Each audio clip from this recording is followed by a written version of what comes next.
Welcome to the harmonic journey of rudiments of music within the sacred corridors of the Reconciliation Ambassadors Believers Assembly. Delve into the divine language of melody as we explore the fundamental elements that weave the tapestry of our music ministry. A lot of ages were here to appreciate you for the place you have been unto us again. Accept our praises in Jesus' mighty name. As we go into our rudiment of music again this week, give us understanding in the language. Father, we bless your name. For in Jesus' mighty name we pray. Amen.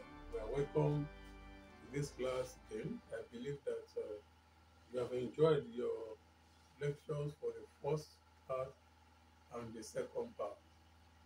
But for convenient purposes, subsequently, until we finish rudiment of music, this series will be coming under rudiment of music and not being mixed with the music sensitization. It is still part of sensitization, but for people to know how many of the series do we have in rudiment of music. So don't forget we have two, that is part 1 and part 2 under music sensitization. So this is the third part of it. So we stand alone. So I advise that people that didn't have the first part and the second part before, you will not see it on the heading rudiment of music. They have been submerged with music sensitization. Please go back and get our music sensitization, I think 11 and 12. That will give us what we need and what we might have missed there.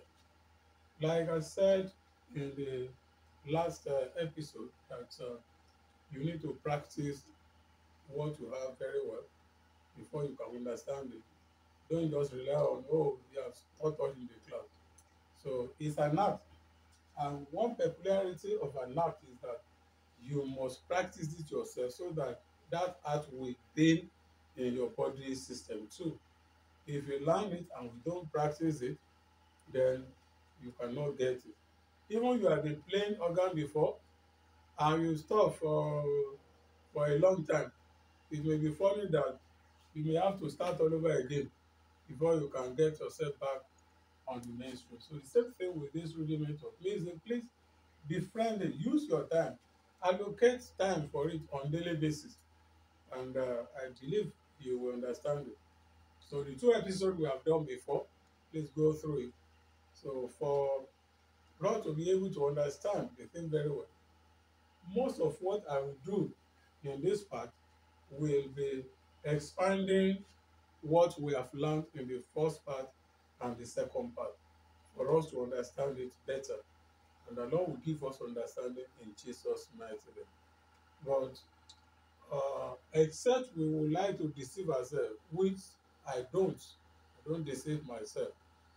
You may not by this lesson be a great organist or be a great accompanist, because this training is on rudiment of music. Although we'll be talking about some aspect of the keyboard, some essential things, your fingering on the keyboard, but we will not actually have the time to do the real organ training. We only make reference to the surface of the organ and a few other things. So if you want to learn more, about music, theory of music, even about playing the organ or keyboard, please don't forget to contact us on the phone numbers that you have on this lecture and the email. You can send your question by way of email. You can send your requirement.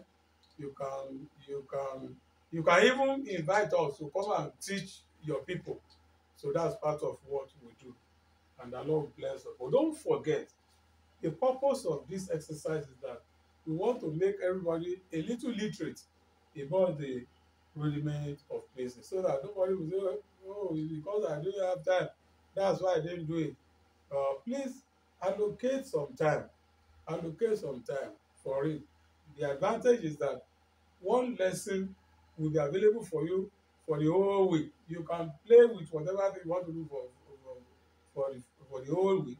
Before the next lesson, you will have gotten the whole concept before you add a new thing to it. As I said earlier on, most of what we will do today is like we want to revise in a wider dimension what we have done in the first and the second part of this lesson. Remember, we defined the term music as a combination of melodious sounds in a way that is agreeable to the ear. We said that our notes, our notes, as a musical note, are explained by characters which are named after the first 7 letters of the English alphabet, that is A, B, C, D, E, F, G. It doesn't extend to H and J, no, just 7. The first 7 letters of the English alphabet. We have learned all those ones. Don't forget, this lesson, I will dedicate it to expanding what we have learned in the first part and the second part. Although we had a little flesh into before we finish. Well, we saw what we call a stave. A stave, and we say a stave consists of 5 lines and 4 spaces which run parallel across the book. Something like this.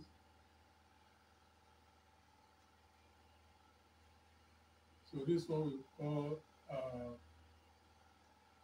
a stave. Like I discussed in the first lecture, you have 2 of those staves that you are usually joined together, what we call a brace.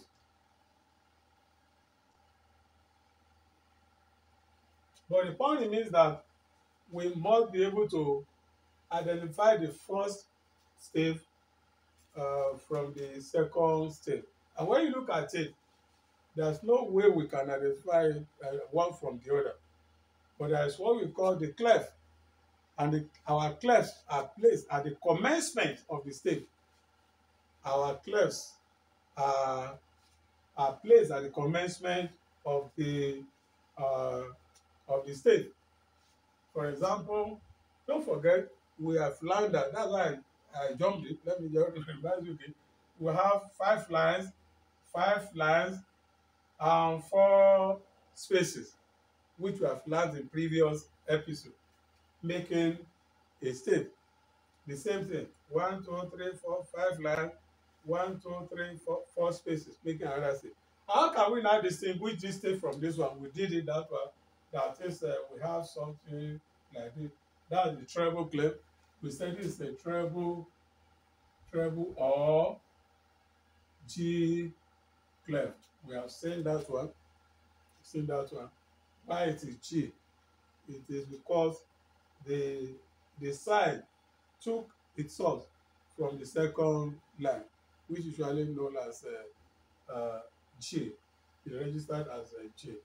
Then the second one, the second stave, has something like this. I think that this is a bass or F clef, and this is a brace.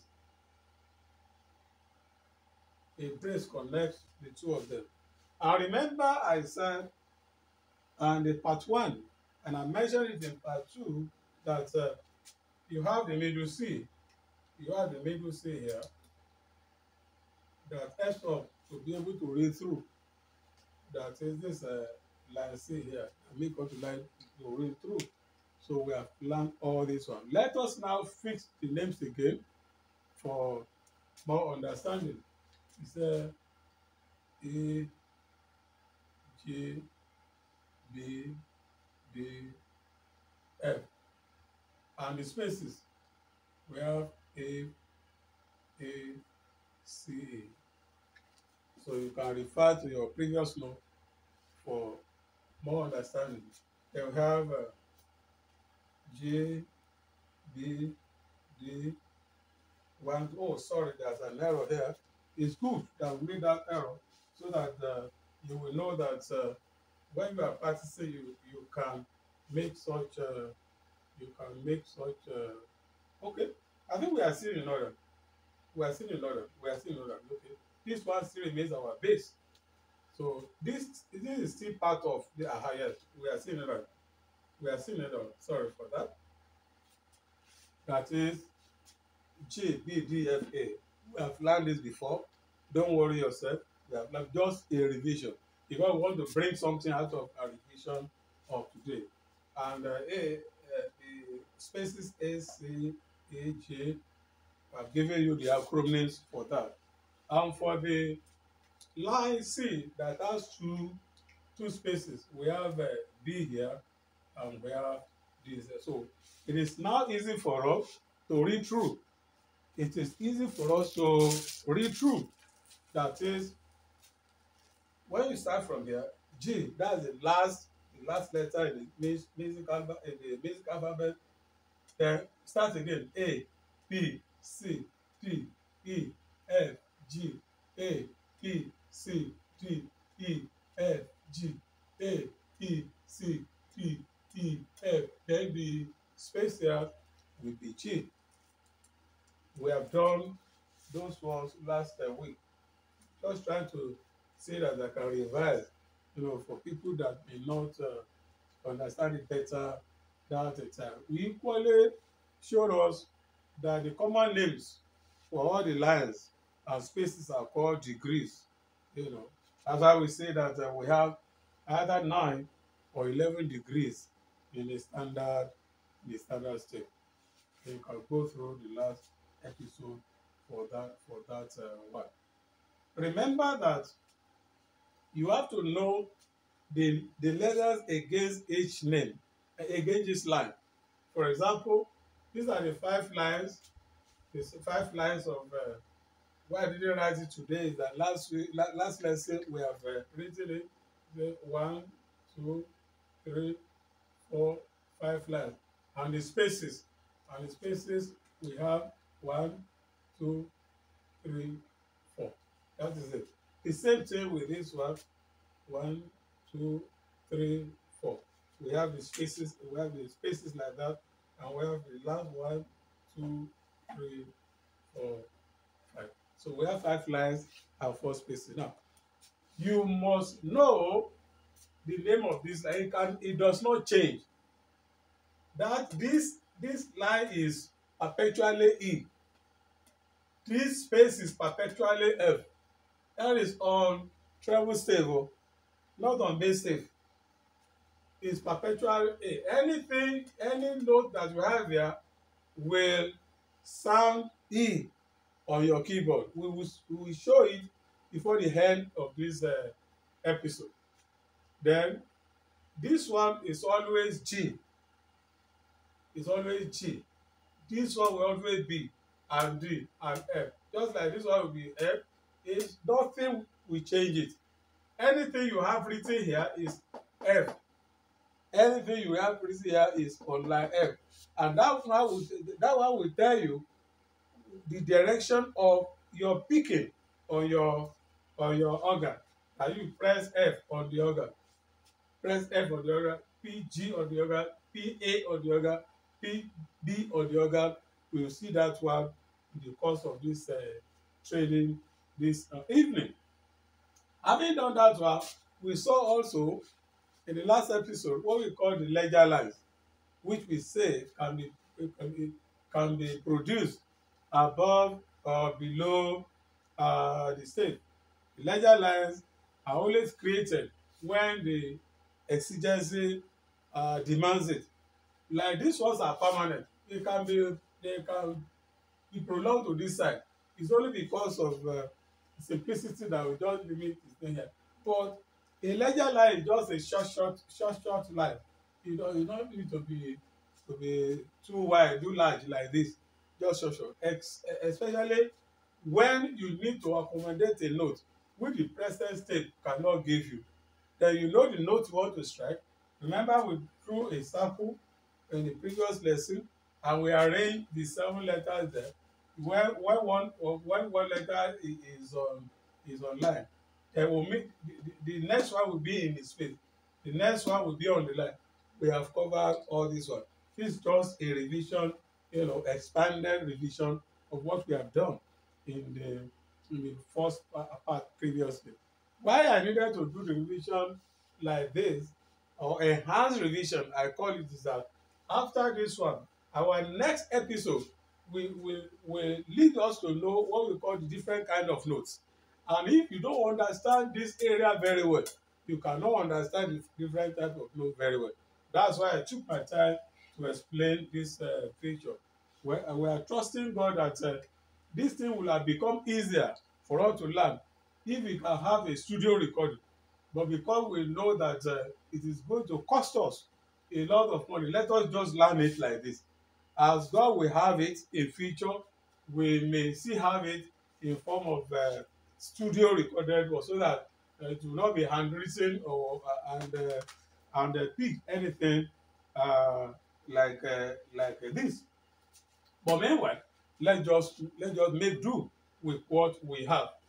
Now we have seen the arrangement that A. Let me do it again. For example, if we have A here, we have B here, we have C here, we have D here, we have E, we have F here, we have G here. What I'm trying to say is that you must know that where A is on the line and you are naming your ledger line.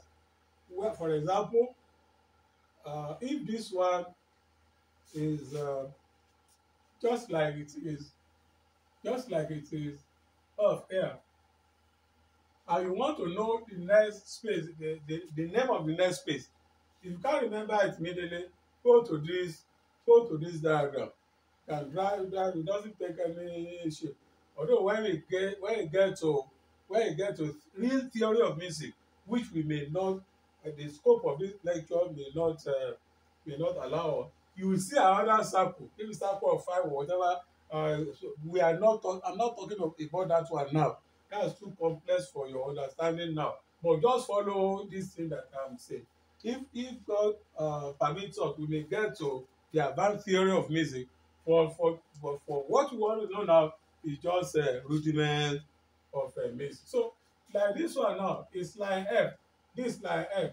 And when you are naming your ledger line above the state, I've mentioned it in the last episode, that you are going clockwise.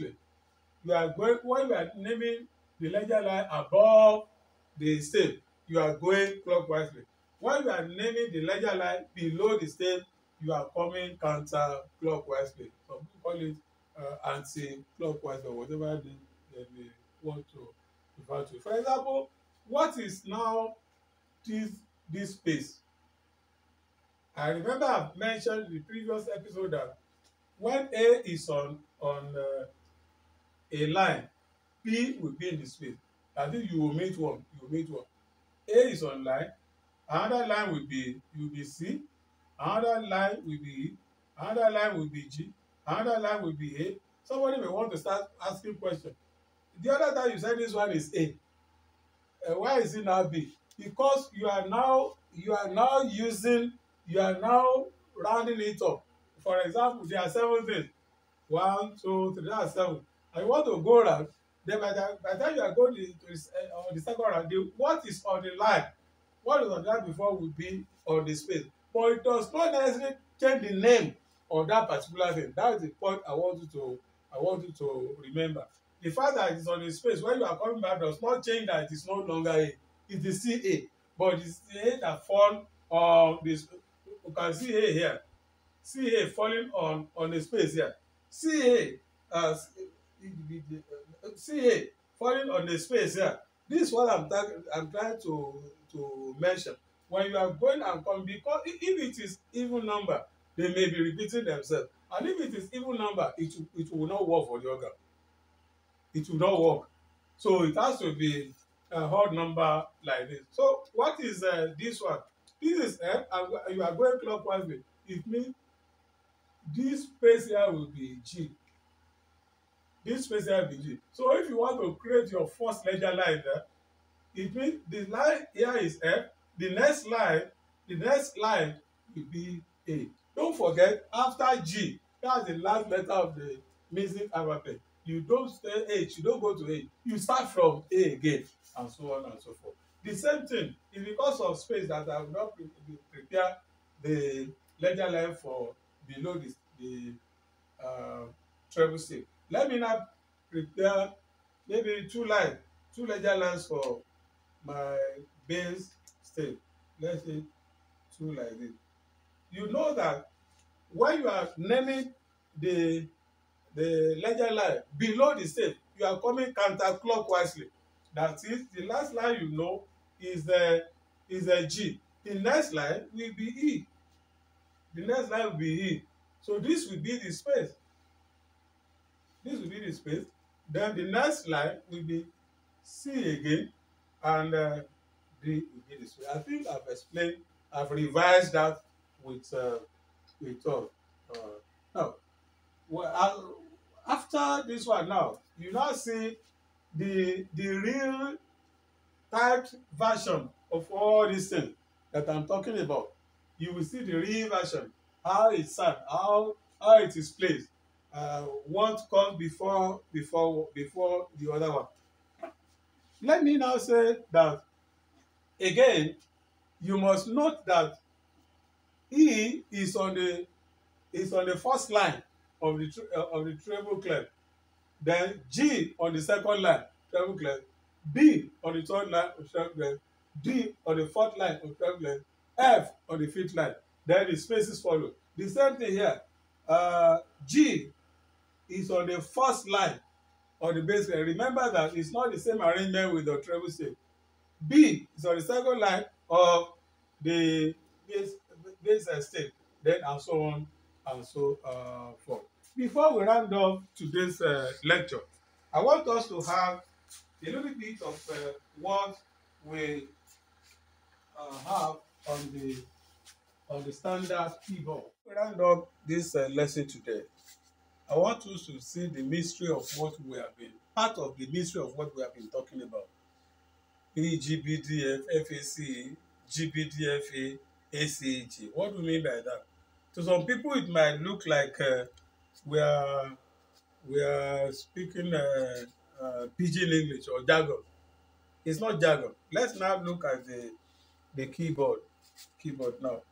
When you look at this keyboard, I usually ask my students, what do you see? And the brilliant one, we immediately saw that they saw something like the arrangement of 2 and 3 of the black keys. You cannot use the white keys to do the explanation there.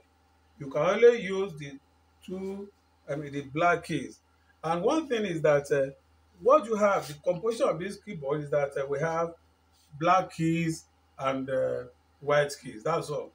To a layman, there are white keys and there are black keys. And another observation is that the black keys are arranged in the group of 2s and 3s for convenience purposes. Now, let's now bring our letter, the first 7 letters of the English alphabet that we have been talking about. Let us bring it to 4 on the keyboard. That is, we have looked at 2, 3, 2, 3, 2, 3, 2, 3, 2, 3. As something we call octave on the organ. That's a group of 8 notes that is starting with one letter and the lower letter of that species ending with the higher the high tone of that particular pitch. That is, it can be from C to C, from D to D, from E to F to, from E to E, from F to F, from G to G, or something like that. Let's now look at how do we identify the keys. Having noted that we have the thing arranged the black one, for example, arrange in 2 and 3, 2 and 3. It makes it easy for us to identify our letters. Let's quickly go into it. For example, when you see the commencement of this one that I'm pointing to now, that's what we call C. Then why? Let me give you the generic name first for you to understand. C is on the left of the two black keys. C is on the left of the two black keys. D is between the two black keys. D is between the two black keys. E is on the right of the two black keys. F is on the left of the three black keys. G is above the lowest one of the three black keys. G is above the middle one of the three black keys. Then, having no this don't forget this is F, this is G. That's the end of your music alphabet. You start again. A is on the right. A is on the right of two black. Then B on the on the right of sorry. A is above the middle one of the three black, and B is on the right of the two black. Let me repeat that one quickly. C is on the left. I'll be faster this time around. C is on the left of the two black. D is between the two black. E is on the right of the two black.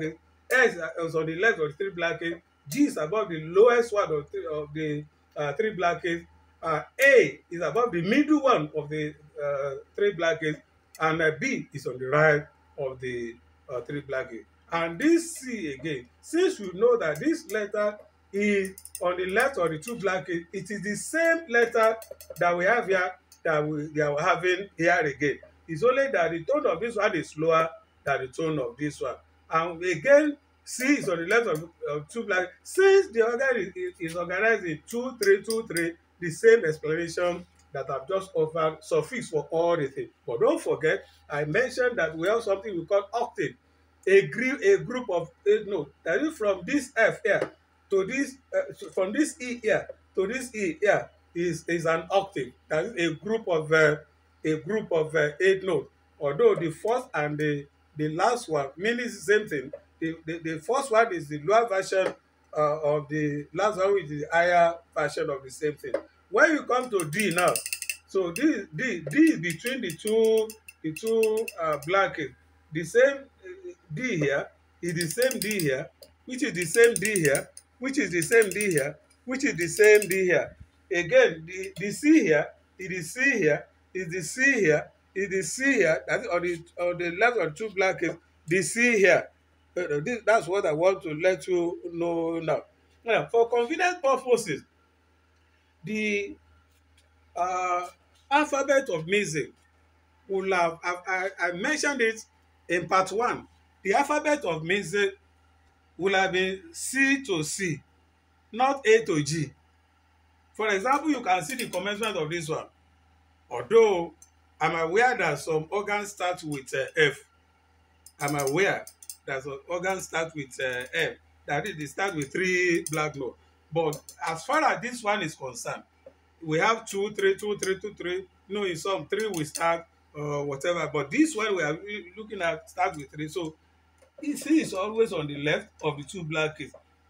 D is always between the two black keys. G is always above the middle one of the 3 black keys. Anywhere on the keyboard, the same thing. So that is what we are talking about. And the octave we are talking about, from this note to this note, 1 octave. From this note to this note, 1 octave. From this note to this note, another octave. From this note to this note, another octave. Let me ask a question. How many octaves do we now have in this organ? We have from this 1, we have 2, we have 3, we have 4, and we have 5. If this organ continue, the black key will be here. That signifies the beginning of the 2 black keys. And as a result, I used to explain to my student that the organ is like a sphere. It's like a sphere. that you can bring them to, if it is possible, you can fold it. You can fold it so from C to the next C. You can see the explanation here. This start with C here and it end with this C here. Now, if it is possible for us to fold it, you will have understood what I'm trying to say. That is the keyboard we are talking about. So we are not in this course to learn how to do the play very well. But when the time comes, we may need to tell you how to place your hand, how not to place your hand, because when some people are playing, anytime you are playing and two of your fingers appear on the note, except anyway, theoretically there's something we can, if you are playing on G, you want to register a note, you can. But when your two fingers are now appearing on one key, that's what I'm saying. You can have to, depending on the note set before you, you can do this, you can do this, you can do this, you can do this, depending on which chord you want to bring up. But what you are saying that when you are playing and you see your two fingers are pointing on the same arm, you must know that something is wrong somewhere. You must know that something is wrong somewhere. These are the things that we learn here. Let me sound a note of warning to you. I have seen some people that are just learning organ. They will look for one small paper and put C here, D here, E here. The way I've just taught you now, it is strictly not in order. Or at times, some people will say, do, re, mi, fa, sol, la, ti, do. The note that you are saying, it is do here. When you are playing in another key, it may be mi, it may be re. Why are you not saying that it's only one? That's only one name. That is the area that occasionally we might be bringing the organ up, but not for us to start learning how to play the organ now. But when it is time for us, we will let you know what you need to know about the placing of your hand on the organ. And I know that the Lord will bless us even as we listen attentively, even as we practice in the mighty name of Jesus. And lastly, before we go today, we have learned the keyboard. Please be practicing it. If you don't practice it, it won't be part of you if you don't practice it. C is on the left of the two blanket. It's like when you are doing nursery rhymes. That's why you can do. Even at times when you see organs play, of course, we don't have the time to look at the keyboard. And the placement of our hand will let us know whether we are between the two black keys or three black keys. So the G is this, then yes. You don't necessarily know. But when you place your hand how, except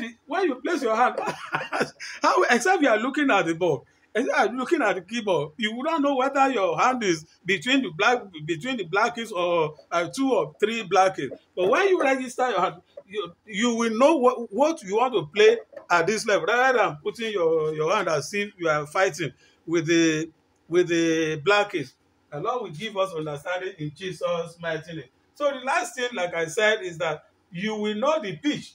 You know the pitch, you know the length, you know the power and the quality of your music as part of our rudiment. And also you know that a musical sound is composed of the melody, the harmony, the rhythm, and the dynamics. Dynamics are, some people will say is according to the spirit of the conductor. Well, to some extent, I can agree with you, but you will know what we call the dynamics. When you see something like PPP, PP, PPF, FF, CR, those are the dynamics where you are being told to sing slowly or to sing loud. When you have F, you have FF, is different from one another.